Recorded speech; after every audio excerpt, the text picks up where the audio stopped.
Assalamualaikum warahmatullahi wabarakatuh, sahabatku, saudaraku semua. Semoga selalu dalam perlindungan dan kasih sayang Allah. Amin ya Allah. Jadi saya mau berbagi sedikit, bagi-bagi cerita lagi, yaitu tentang rasa takut. Ya, sangat banyak kita ini kadang hidup itu penuh ketakutan. Ini takut, itu takut, apa-apa takut. Nah, terkadang kan selalu kita menganggap ketakutan itu adalah dari makhluk, tapi kita nggak pernah tembus atau membaca bahwa hakikat ketakutan itu, rasa takut itu sejatinya dari Allah. Jadi rasa takut itu ada dua. Ada yang dari Allah yang murni, dan ada yang dari nafsu kita atau dari setan ya. Jadi sebenarnya rasa takut itu bisa juga rahmat, tapi bisa juga ujian. Sekarang kita buka di Quran surat Al-Baqarah ayat 155 ya. Di situ dijelaskan, dan kami pasti akan menguji kamu dengan sedikit ketakutan, kelaparan, kekurangan harta, jiwa, dan buah-buahan. Dan sampaikanlah kabar gembira kepada orang-orang yang sabar. Jadi dari situ sangat jelas lalu Allah bilang, rasa takut itu dariku, ya. Cuman kita kan nggak pernah nangkap ini. Ya contoh, mari kita tanya pada diri sendiri, apa yang sedang kita takutkan saat ini? Pasti nggak jauh-jauh, ya mungkin rezeki, mungkin karir, mungkin pekerjaan, mungkin kesehatan, mungkin harta benda, mungkin jabatan, apalagi mungkin orang yang kita sayangi, apalagi macam-macam. Sebenarnya di sebalik rasa takut itu ada rahmat, ada pesan. Ya, kita harus pahami. Dikasih rasa takut maknanya apa? Padahal rahmat itu. Cuman kita kadang nggak bisa membaca perintah. Contoh ya, contoh. Andai kata nggak ada rasa takut, hancurlah kita di dunia ini. Sangat bersyukur kita diberikan rasa takut. Itu sebenarnya sebagai penyelamat untuk diri kita. Ya, itu bentuk kasih sayang Allah pada diri kita. Contohnya kita dikejar anjing. Gak usahlah dikejar, masih digonggong aja. Digonggong sama anjing, situ timbul rasa takut. Apalagi anjing itu sudah ancang-ancang mau ngejar. Perintahnya apa? Ya ketika takut itu perintahnya lari. Ya, ada nggak bermain pikiran kita? Nggak main pikiran, itu spontan. Walaupun pagar tinggi, pohon tinggi bisa kita panjat itu. Ya, kita hanya mengikuti rasa. Jadi kalau mengikuti rasa nggak pakai pikiran. Ya. Tapi rasanya harus murni. Rasa juga banyak macam. Nafsu itu juga rasa.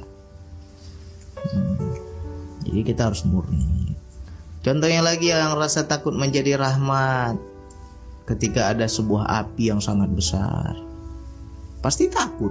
Ya, mana mungkin orang ketika ada api besar dia langsung dekat-dekat? Nggak ada. Itu bodoh namanya. Dikasih rasa takut biar apa? Biar kita jaga jarak, biar kita tidak terbakar. Ya. Sebelum kita mendekati api yang sangat besar itu dikasih dulu rasa takut dulu. Kita lihat apinya besar, takut kita. Habis itu apalagi dikasih rasa selanjutnya? Dikasih rasa panas. Semakin dekat semakin panas. Itu juga pertanda jaga jarak. Andai kata kita nggak ada rasa panas itu, dekatlah kita. Ya.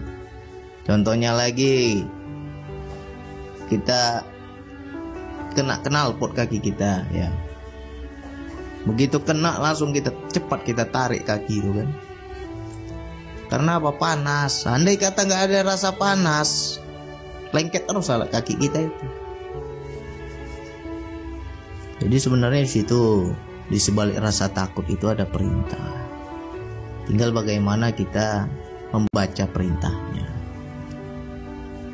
Apalagi contoh rasa takut ya dalam kehidupan. Kita mungkin takut kehilangan, takut kekurangan. Hari ini rezeki saya sempit bang, dagangan saya nggak laku-laku bang, besar pasak daripada tiang bang. Kalau begini terus bisa bangkrut. Ya, awal pertama Allah hanya memberi takut saja. Takut apa? Takut rugi. Takut yang kedua atau takut yang selanjutnya itu baru setan, itu baru bisikan nafsu. Nanti bakal begini, nanti bakal begitu, nanti bakal bangkrut segala macam. Dia bisikin kita. Ketika bisikan itu sampai ke hati kita, disitulah kita menjadi was-was, menjadi bingung, menjadi galau, menjadi sedih, campur aduk, ya kan. Jadi sebenarnya rasa takut itu sejatinya Allah dulu, baru yang selanjutnya itu nafsu. Ya, baru selanjutnya adalah kemelekatan diri kita. Semakin melekat, semakin takut, ya. Contohnya kita bekerja lagi enak-enaknya, lagi asik-asiknya, tiba-tiba ada berita. Beritanya apa? Sebentar lagi akan ada pengurangan karyawan.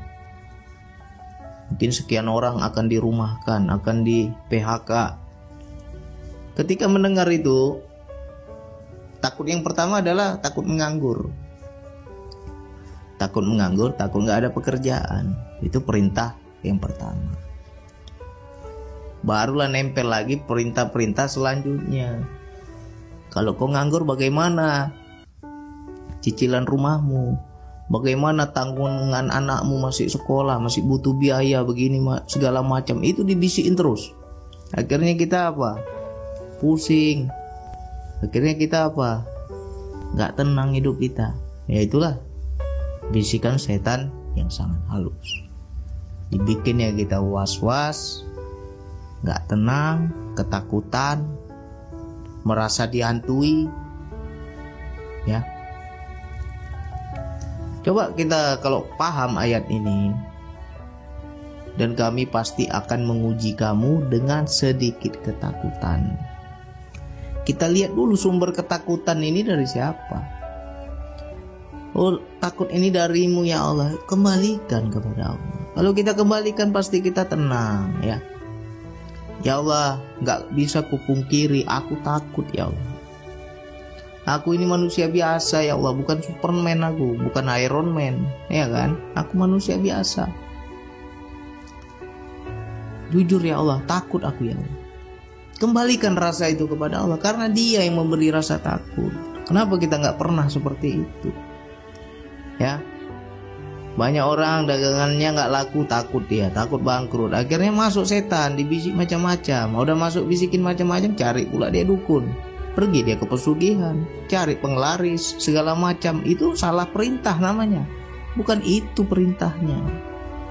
Ketika rezeki gak lancar dikasih rasa takut oleh Allah, sebenarnya itu perintahnya minta. Aku yang bisa tolong kamu, kata Allah. Aku yang bisa bantu kamu, minta kepadaku. Kau selama ini jauh, ku kasih sedikit dulu ketakutan. Biar apa? Biar mendekat padaku, kata Allah. Kesini ngadunya.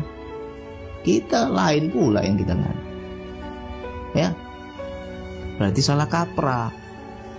Andai kata kita ketika paham, ya Allah memang takut aku ya Allah, tapi takut ini darimu ya Allah, ku kembalikan padamu, ku serahkan padamu.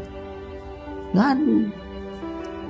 Itu Allah senang kalau kita seperti itu. Akui aja. Allah yang ingin diakui. Itu yang banyak kita gak pernah mengakui Allah. Merasa bisa, merasa hebat, merasa gak butuh Allah, merasa semua atas usahaku sendiri, atas kerja kerasku sendiri. Dibuat goyang sama Allah. Akhirnya apa? Timbul rasa takut. Nah, ketika timbul rasa takut, di situ sebenarnya belajar melepas. Ya, apapun yang kita takuti, lepas. Jangan ada kemelekatan. Kita lepas semua. Barulah kita serahkan kepada Allah. Ya Allah, hari ini kok daganganku gak laku ya Allah.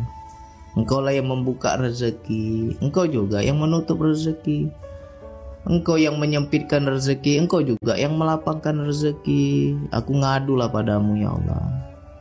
Aku takut ya Allah. Nah, ketika kita ngadu sama yang memberi rasa takut, diganti dengan ketenangan, cepat datang pertolongan Allah. Ya, apa saja yang kita takuti. Nah, ini sedikit berbagi lah. Saya nganggur, ya, ini dari kisah saya. Saya nganggur, nggak ada kerja, tapi saya terlalu tenang, nggak ada rasa takut. Akhirnya apa? Rumah tangga cekcok, berantem karena nggak ada uang. Di situ istri saya tekan saya, pokoknya kita berantem terus, dan di situ cekcok hebat. Akhirnya saya takut, kalau begini terus bisa pasti cerai nih, pasti ada perceraian. Nah, akhirnya saya baca, oh ternyata sumber takut itu karena gak ada uang. Berarti perintahnya apa? Cari uang. Ya, cari uang perintahnya, biar giat lagi kita bekerja. Nah, cuma cari uang ini juga hati-hati, bisa dibisiki dengan setan. Jangan pula berbagai cara kita lakukan. Cari yang diridhoi Allah. Ya. Akhirnya berusaha. Dan di situ kembali adem lagi. Oh, ternyata rasa takut itu sebagai cambukan biar saya bergerak, biar saya berubah, biar saya lebih giat lagi. Itu yang harus kita baca. Ya. Jadi jangan kita lari dari ketakutan. Jadi apapun itu bentuk ketakutan kita, pasti di situ ada pesan, pasti di situ ada ujian, di situ ada kasih sayang Allah sama kita. Dia ajari kita melepas yang namanya kemelekatan diri. Selama ini kita terlalu genggam, terlalu melekat, akhirnya dilepas. Ya. Jadi yang penting kita satu aja lah. Pertama, akui. Ya Allah, aku akui, aku takut ya Allah. Aku gak tahu bagaimana lagi ya Allah. Aku gak tahu siapa lagi yang mau tolong aku ya Allah. Hanya Engkau tempat mengadu, hanya Engkau yang kuharapkan pertolongan ya Allah. Senang Allah kalau kita tuh kayak gitu. Ya. Jadi disitulah kita harus paham sumber ketakutan itu dari mana. Sebenarnya rahmat. Kalau kita paham, rahmat. Makanya ada ayat yang berbunyi, sesungguhnya hamba-hambaku, para waliku tidak ada takut dan sedih hati. Ya. Kenapa mereka nggak bisa takut? Sebenarnya awalnya takut juga. Nggak ada manusia yang nggak takut. Sekelas Nabi saja takut. Ya. Karena ada ayat yang berbunyi, sungguh orang-orang yang beriman dan para nabi bertanya kepada Allah, kapankah pertolongan Allah datang? Lalu di situ turunlah ayat, sungguhnya pertolongan Allah itu dekat, kata Allah. Ya. Jadi kalau sudah nanya seperti itu kan takutnya luar biasa. Kapan datang pertolongan Allah? Nah, padahal di sebalik itu Allah ingin menunjukkan pertolongannya. Dikasih dulu rasa takut. Ku bikin takut dulu kau. Sudah takut baru kau minta sama aku, kata Allah. Kau sudah minta baru aku kasih tunjuk kuasaku, rahmatku, pertolonganku. Itu sebenarnya kuncinya. Jadi apapun bentuk masalah kita, ada perintah. Dikasih rasa takut, perintahnya apa? Minta pertolongan. Jangan kita nggak minta, bandel kali kita. Dikasih takut sedikit, masih melawan, masih merasa bisa, masih merasa aku tak butuh Allah. Akhirnya apa? Digiling terus kita, di blender terus. Sudah tak berdaya baru, ya Allah, udah tak bisa apa-apa ya Allah, hanya Engkau ya Allah. Nah, jangan sampai kayak gitu. Takut sedikit minta, takut sedikit minta, takut sedikit mendekat. Jangan bandel ya. Nah, itu pesan Allah. Jadi pahami, kamilah yang memberi rasa takut kata Allah. Dan kami pasti akan menguji kamu dengan sedikit ketakutan. Kata Allah sedikit kok, nggak banyak, tapi sedikit itu goyang juga kita, ya. Nggak karuan juga itu stresnya kita. Nah, tapi di sebalik itu coba, seberapa besar rasa takut kita, sebesar itu pula rasa bergantung kita kepada Allah, ya. Kalau kita takutnya luar biasa, tapi bergantungnya kurang, ya gimana pertolongan Allah mau datang? Jadi kalau teman-teman paham, ya Allah, hakikat takut ini dari Engkau ya Allah, pasti tenang kita, ya. Makanya itu, hamba-hambaku, wali-waliku tidak ada takut dan sedih hati. Karena apa? Semua mereka sudah serahkan kepada Allah. Mereka paham hakikat takut itu dari Allah, ya. Jadi yang bisa nolong siapa? Allah. Nah, itu yang harus kita pegang. Jangan kita dikasih takut lari kemana-mana, bukan ke Allah, ya. Jadi coba, apapun yang melekat pada diri kita, rasa takut yang ada pada diri kita, sadari dulu, ya Allah, sejatinya ini dari Engkau ya Allah. Aku paham sekarang ya Allah. Karena ini darimu, ujian darimu, aku terima ya Allah. Aku serahkan kembali kepadamu ya Allah. Tapi aku yakin ya Allah, Engkau tolong aku pasti. Harus ada keyakinan seperti itu, ya. Jadi kalau kita paham sumber takut dari mana, gak ada lagi yang namanya susah. Memang kita hari ini enak ngomong, ya hari ini tenang bang, besok goyang lagi bang. Ya berserah lagi, karena ketakutan itu juga bertingkat-tingkat, ya. Hari ini kita takutnya dengan besok takutnya beda. Jadi jangan kita bilang aman, nggak ada yang aman. Masih bernapas ini nggak ada yang aman, tunggu nggak ada napas baru aman, ya. Bang Andi enak aja ngomong, emangnya Bang Andi nggak takut? Siapa bilang nggak takut? Saya pun takut, cuman beda takut kemarin dengan takut sekarang. Sama-sama kita belajar terus. Yang penting kita udah tahu rumusnya. Takut langsung dekat, takut langsung ngadu. Begitu takut langsung kembalikan kepada Allah, ya. Allah hendak menolong, itu maknanya. Yang penting minta dulu kata Allah. Ketika dikasih rasa takut, ya mendekat kata Allah. Mungkin kau sekarang sudah terlalu jauh, udah enak kali hidupmu, rasa nggak butuh aku kata Allah. Aku bikin dulu butuh. Akhirnya dibuat goyang hidup kita, takut kita, baru mendekat kita, ya. Jadi ini mudah-mudahan kita bisa paham ya. Kalau kita takut hanya kepada yang di luar, yang kepada yang nampak, pada yang zohir, berarti kita nggak paham hakikat takut itu dari mana, ya. Banyak rahmat di sebalik rasa takut itu. Contohnya aja, kita ini takut melihat orang galak, kita takut, kita nggak berani melawan, ya itu bagus. Coba kita nggak ada takutnya, berantem terus kita sama orang, siapapun kita nggak peduli. Karena apa? Hilang rasa takut itu, ya kan? Akhirnya apa? Banyak musuh. Nah itulah kalau orang nggak ada rasa takut. Jadi takut itu nggak semuanya jelek, takut itu juga rahmat. Dengan ketakutan itu ada alarm, ada pertanda, ada perintah. Tinggal kita baca aja kemana arahnya, ya. Jadi mudah-mudahan yang sedikit ini bisa bermanfaat, sama-sama kita belajar, ya. Sekelas Nabi aja takut, apalagi kita. Tetap ada takut itu. Dan takut hari ini belum tentu sama dengan takut besok. kita belajar terus. Yang penting paham rumusnya.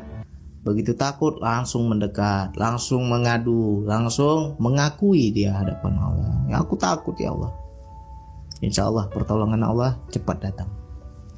Oke, hanya itu yang bisa saya sampaikan. Wassalamualaikum warahmatullahi wabarakatuh.